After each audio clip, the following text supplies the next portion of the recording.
సుమారు ఆ పేరుతో 100 రోజులు ఏ ట్రాన్సాక్షన్స్ జరగలేదు అధ్యక్ష. ఎప్పుడైనా ఏ చట్టము తేవాలన్నా ఏ కొత్త కార్యక్రమం చేపట్టాలన్నా ట్రయల్గా మోడల్గా ఏదో ఒక మండలంలోనో ఒక నియోజకవర్గంలోనో శాంపుల్గా పెడతారు అధ్యక్ష. అలా పెట్టకుండా సర్వం నాకే తెలుసు అని ఏ ఒక్కళ్ళు చెప్పినా వినకుండా ఆనాడు నేను కూడా అటుపక్షాన్నే ఉన్న అధ్యక్ష. ఇక్కడున్న పెద్దలందరికీ కూడా తెలుసు, ఎవరు చెప్పినా వినేది లేదు. ఆనాడున్న ఆ పెద్ద ఆయన, వారికి తొత్తుగా ఉన్న ఆనాటి ముఖ్య అధికారి ఇద్దరు కూర్చొని చేసిందే చట్టం, ఇద్దరు కూర్చొని చేసిందే న్యాయం. ఇదెట్లా అధ్యక్ష? ఇది మన భూములు కావే, ఇది మన ఆస్తులు కావే. తెలంగాణ రాష్ట్రంలో కోట్లాది మంది ఆస్తులకి మనం ఒక గార్డెన్గా ఉన్న మనం, ప్రజలకు న్యాయం చేయాల్సిన మనం, మనకు నచ్చిన చట్టాన్ని ఉపయోగించటం వల్ల సామాన్య ప్రజలు ఎలా ఇబ్బంది పడ్డారో ఒక్కసారి మీరు గమనించండి. అంతేకాదు అధ్యక్ష, ఇందాక నేను చెప్పినట్లు అప్రూవల్ చేసిన అథారిటీ ఎవరైతే కలెక్టర్ ఉంటాడో ఆ కలెక్టర్ గారికి కాదు కదా, CCLAలో కూడా కొన్ని ఆప్షన్స్లోనే కనిపించేది ఆనాడు చేసిన కార్యక్రమాలు. నేను మంత్రి అయిన తర్వాత గౌరవ ముఖ్యమంత్రి రేవంత్ రెడ్డి గారి నాయకత్వంలోని ఈ ప్రభుత్వం ఇందిరమ్మ రాజ్యంలో ప్రతిదీ విజువల్ ఉండాలని, అది వారం రోజుల్లో క్లియర్ చేయాలని చెప్తే మా అధికారుల మీద ఒత్తిడి పెడితే 10 డేస్లో దాన్ని క్లియర్ చేయటం జరిగింది అధ్యక్ష. తర్వాత గౌరవ మంత్రులమందరం ఉప ముఖ్యమంత్రి గారి అందరం కలిసి ఈ ధరణిని ఎలా చేస్తే బాగుంటుందో చర్చించి ఒక కమిటీని వేశాం అధ్యక్ష. ఈ కమిటీ వివిధ ప్రాంతాల్లో పర్యటించి ఈ ధరణి సమస్యలు ఎలా పరిష్కరించాలో అని అనేక ఆప్షన్స్ అనేక సార్లు కూర్చొని చర్చించడం జరిగింది అధ్యక్ష. చర్చించిన తర్వాత ప్రధానంగా ఏదైతే ఈ ధరణి చట్టం 2020లో ఏర్పరిచిన చట్టాన్ని పాత చట్టాలన్నిటిని క్రోడీకరించి చివరికి 2020లో ఉన్న చట్టంలో ఉన్న మంచి అంశాలను కూడా సేకరించి ఒక మోడల్గా ఈ దేశానికి ఒక రోల్ మోడల్గా సుమారు 18 రాష్ట్రాలు పర్యటించి పాత చట్టాలు క్షుణ్ణంగా చదివి ఒక రోల్ మోడల్ కొత్త చట్టాన్ని, డ్రాఫ్ట్ చట్టాన్ని తయారు చేయటం జరిగింది అధ్యక్ష. అంతేకాదు ఈ ధరణిలో ఏవైతే లోపాలు ఉన్నాయో ఆ లోపాలని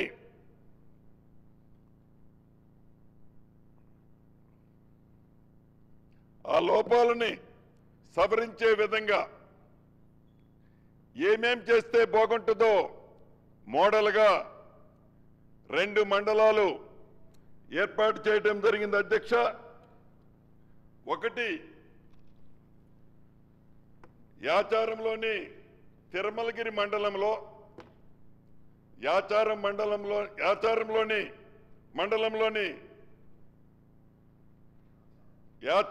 మండలంలో రంగారెడ్డి జిల్లాలో మోడల్గా 10 గ్రామాలు సర్వే చేపట్టడం జరిగింది.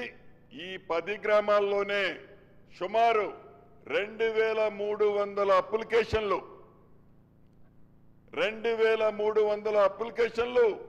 వివిధ కారణాలు చూపించి వారు అప్లై చేయటం జరిగింది అధ్యక్ష. అదే రకంగా మాజీ మంత్రివర్యులు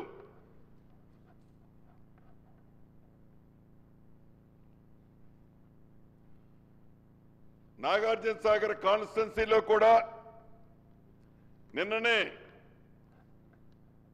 ఆర్డర్ ఇచ్చాము అధ్యక్ష. నాగార్జున సాగర్ కాన్స్టిట్యున్సీలో ఒక మండలాన్ని మోడల్గా తీసుకొని ఆ మండలానికి ఒక స్పెషల్ ఆఫీసర్గా ఒక అడిషనల్ కలెక్టర్ని కూడా అపాయింట్ చేశాం అధ్యక్ష. చేసి ఈ పొరపాట్లు ఏవైతే ఉన్నాయో ఈ పొరపాట్లని ఎలా సరిదిద్దితే భవిష్యత్తులో ఇబ్బంది జరగకుండా ఉంటుంది అనేది ఆలోచనతో ఒక మోడల్గా 2 మండలాలని ఫైనల్ చేశాం. 10-15 రోజుల్లో ఈ 2 మండలాలకు సంబంధించిన పూర్తి రిపోర్టు కూడా రావటం జరుగుతుంది అధ్యక్ష. ఇంతేకాదు, ఏదైతే ఈ ధరణితో అనేక ఇబ్బందులు పడి ధరణితో సామాన్య ప్రజల ఆస్తులు కనపడకుండా పోయాయో, భూములున్న ప్రజలు ఈనాడు తెలంగాణ రాష్ట్రంలో ఈ ధరణి వల్ల ఒక అభద్రతతో ఉన్నారు అధ్యక్ష. పూర్తి నమ్మకం, విశ్వాసం ఈ ఇందిరమ్మ రాజ్యం మీద ఉంది. భట్టి గారి పాదయాత్రలో చెప్పారు, కాంగ్రెస్ ఇచ్చిన పేదోళ్ళకిచ్చిన పట్టాలు ఏవైతే ఉన్నాయో ఇందిరమ్మ రాజ్యం వచ్చిన తర్వాత, అంటే ఇప్పుడు ప్రభుత్వంలో మేము ఉన్నాం కాబట్టి తప్పకుండా పేదోళ్ళ దగ్గర గత ప్రభుత్వం లాక్కున్న ఆస్తులన్నిటినీ, పేదోళ్లకు సంబంధించిన ఆస్తులు ధరణిలో కనపడకుండా మాయమైపోయిన ప్రతి ఆస్తిని, పేదోళ్లకు సంబంధించిన ఆస్తులు దొరలకు ఎవరైతే పేర్లతో వెళ్ళాయో ఆ ఆస్తులని తప్పకుండా పేదోళ్లకు పంచేదే ఈ ఇందిరమ్మ రాజ్యం యొక్క ముఖ్య ఉద్దేశం అధ్యక్ష. ఈ అసైన్డ్ ల్యాండ్ విషయంలో కూడా ఆనాటి ప్రభుత్వం ధరణి అనే ఒక మాయదారి పోర్టల్ తీసుకొచ్చి ఆ పోర్టల్ ద్వారా సామాన్య ప్రజలకు సంబంధించిన వేలాది ఎకరాలని, లక్షలాది ఎకరాలని మాయమైపోయాయో ఆ మాయమైపోయిన ప్రతి ఎకరాన్ని తిరిగి సామాన్యులకి, ఎవరైతే అర్హులైన వాళ్ళు ఉన్నారో వాళ్ళందరికీ తప్పకుండా ఇవ్వటం జరుగుద్ది అని ఈ వేదిక ద్వారా, మీ ద్వారా గౌరవ సభ్యులకి, యావత్ తెలంగాణ రాష్ట్ర ప్రజలకి తెలియజేస్తున్నాను. చివరగా ఈ గౌరవ సభకి 2 విషయాలు చెప్పదలుచుకున్నాం అధ్యక్ష మీ ద్వారా. మొదటిది, ఏదైతే డ్రాఫ్ట్ షెడ్యూల్